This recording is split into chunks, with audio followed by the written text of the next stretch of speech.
Welcome back to our channel. This is Guntur Medical College, Department of Anatomy. In this dissection video, we will see the back of thigh muscles. So we have reflected the skin, superficial fascia, deep fascia, and now we are seeing the muscles of the back of the thigh. So the muscles of the back of the thigh have two parts: hamstring, true hamstring, and false hamstrings.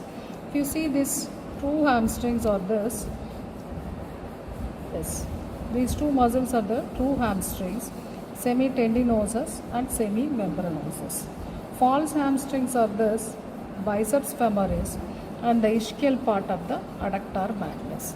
So what are hamstring muscles? Hamstring muscles take origin from the ischial tuberosity. You can nicely appreciate all these muscles take common origin from the ischial tuberosity. This is the ischial tuberosity.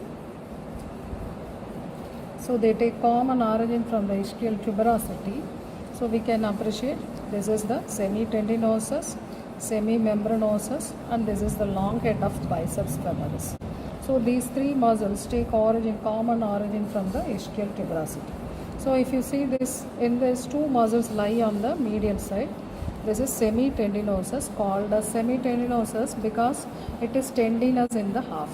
This is semimembranosus because you can see it is half aponeurotic. So this is the long head of biceps femoris. You can nicely appreciate it crosses the sciatic nerve, which you have learnt in the relationship of the sciatic nerve crossed by the long head of biceps femoris. And what you are seeing, this is the short head of biceps femoris, which takes origin from the femur. So these two heads join to form the biceps sternum. So that is the common origin which we have seen. If you see the insertion, so the semitendinosus is inserted into the upper part of the medial surface of the shaft of the tibia, which we have learned along with gracilis and the sartorius. So these are called as the gyro muscle. The semimembranosus, it is inserted into the medial condyle of the tibia. If you see this biceps tendon, which is not now completely dissected here it is inserted into the head of the fibula. So that is the insertion of this back of thigh muscles.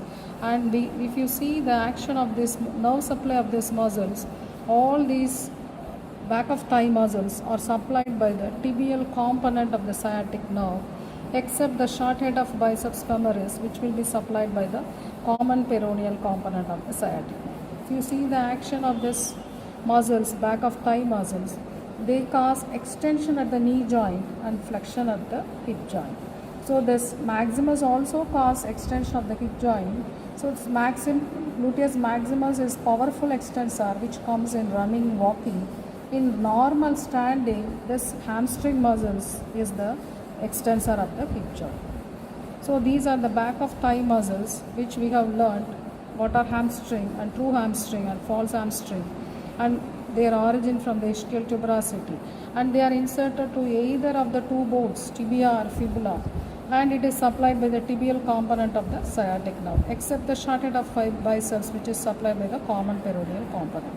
Action is extension at the hip joint and flexion at the knee joint. I hope you should have understood this back of thigh muscles. With the next dissection in the lower limb, we will see in the next video. Thank you.